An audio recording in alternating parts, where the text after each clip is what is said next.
Welcome to Blackbriar Gaming. Today, we're going to look at some teased releases from Forge World and what this means for the future of Horus Heresy. We've got the absolutely brutal Horus Ascended and the far more subtle Vanus Infocyte Assassin. A quick note before we get into it, a subscribe and a like really helps us reach a bigger audience. So if you enjoy the video, please hit those buttons down below. Also, be sure to check out our affiliate link in the description. So the big news over the last week is that we have a miniature coming for Horus Ascended. Now, for those that are not aware, Horus, during the Heresy, became infused with dark powers from the Chaos Gods, and it's a complex relationship, but essentially he got bigger and badder and became more of a beast and an absolute monster. So the model that we have for Horus Ascended looks fantastic. There is a model at the moment for Horus. It is him during the height of the Crusade. That's kind of where they get that aesthetic from.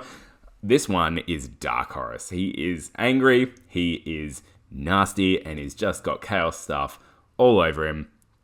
It's really good. The reason we need a model for Horus Ascended, not only because the lore, the narrative, as the heresy progresses, this is what he turns into, but there are rules for him. So in the Liber Hereticus, in the Sons of Horus area, under Horus, he has this Ascended rule where he bumps up to 1,000 points. He gets all kinds of abilities. He makes your army better. You can get access to different things. It's really cool, really expensive. I don't know how many people are going to be playing it, but even running this model as regular Horus gives you, that narrative sense if you want to play some late Heresy games. So why do I love this miniature? Well, it's a real kind of blend between these Forge World aesthetics and these 40k aesthetics that we've seen recently in their Chaos line. And I think it's done really tastefully and really nicely. He is intense, there's a lot going on, but I don't think it's over the top. I think it's really nice, and I definitely prefer this model over to the Horus that Forge World produced. Now, what does this mean for the future of Heresy releases? A couple of things. One confirmed and one going on my speculation. So firstly, the Horus Ascended article says the following. Rendered in highly detailed resin, this model is the first in a new character series from Forge World, representing each of the Primarchs at the height of the Heresy, whether they're fully under the sway of Chaos or rallying to defend the Imperium in its darkest hour, giving us a fresh look at the driving characters of this epic saga as they lead their legions into the biggest battles. Yes, please. This means we can expect a bunch of new Primarch models, which I'm super chuffed about. I'm pretty open in saying that I'm not a huge fan of quite a few of the Primarch models, to the point that they turn me off playing certain legions. The biggest culprit for me is Leman Russ. I don't love his Primarch model. I don't love the stance. I don't love the face. I don't love a bunch of the stuff going on with it. So I would love to see a Leman Russ model done in the aesthetic choices and the aesthetic design and design direction that this new Horus model has taken. That's really exciting for me. New Primarch models, both Loyalist and Traitor, in the same design style as Horus is going to be fantastic. And it means there's going to be Daemon Primarchs as well. Now, it'll be interesting to see whether they redo all of the Primarchs or just those that have shifted an aesthetic. It will be doubly interesting to see if Ferris gets a new model. I feel a bit sorry for the Iron Hands, a lot of memes going around. For the Loyalist Primarchs and those traitors that don't give their mortal shells over to the Chaos Gods, I expect we'll see them become a bit more bitter, a bit darker, a bit more beaten down by the events of the Heresy. It sounds a lot of fun. It sounds really awesome. A good example is the cover to the Echoes of Eternity book to the Siege of Terror. The Siege of Terror series, and that is the Heresy novel series. We're right at the end. We've got the Siege of Terror books, and the Echoes of Eternity is the latest one that have come out. And on the cover is Sanguinius, but it's not Sanguinius as we know him. And I actually have the book sitting right next to me on my desk. I'm peeking over to it at the moment. It's a Sanguinius that looks, he looks savage. He looks just out of control. He's got these soot marks all over his wings. He's taken hits. There's all kinds of holes in his armor. His hair is just flying everywhere. It's a very different Sanguinius to the one we're used to, who's very, angelic. That's the whole point, right? This one looks crazed and like he's about to murder a whole bunch of Sons of Horus that are battling, and World Eaters as well. He's back at just go to town on those guys, and do it in a savage way. That is a lot more reminiscent of, I guess, the Primarchs that I'm interested in, and losing their stuff. So I think we'll see that kind of design carry through into the miniatures. I think it's going to be really good. Now, time will tell if those Primarchs who already have 40k Daemon Primarch miniatures will get toned down Horusy versions, or just rules to use the existing 40k models. With Demon Angron previewed but still to come out, I'd be very surprised if there's a Heresy-specific version separate to the soon-to-be-released 40k version. Does there even need to be? It's debatable. I'd argue probably not from a I love the model perspective, but I guess from a size perspective, perhaps. All those 40k Daemon Primarchs, they're absolutely huge.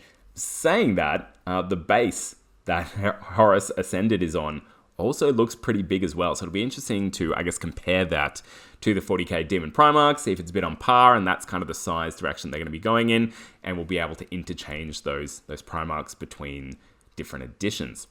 Now, Mortarion is probably the most controversial of the Daemon Primarchs for use in Heresy, and if you look at the artwork of Siege of Terror book Warhawk, you can see he's already got many of his defining demon features, including those kind of beetle wings. Now, while he hasn't gone full Nurgle yet, he's definitely on his way. Fulgrim is the big missing piece here for Daemon Primarchs, and I cannot wait to see his model. I'm assuming we will see new rules for each of these Primarchs as well, or at least those that have shifted to Demonhood. I'm very curious to see what those rules look like, and how the rules releases are done, and what else comes with them as well. Hopefully a bunch more Legion stuff. So we're going to get a bunch of new Primarch models, absolutely awesome, but what else does this mean for the future of Heresy releases? I've said it before, and it's now looking more likely. I think GW will focus future Legion releases on late Heresy miniatures, in that late Heresy era. Models like the Raven Guard Raptors, the Sons of Horus Luperci, Death Guard with Nurgly stuff all over them.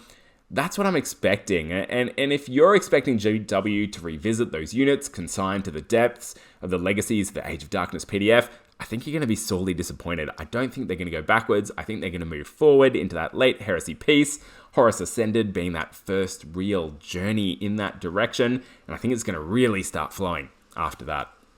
But GW have also shown that they're keen to explore the existing lore of the early and mid-Heresy for new releases with the other miniature that we've had drop this week.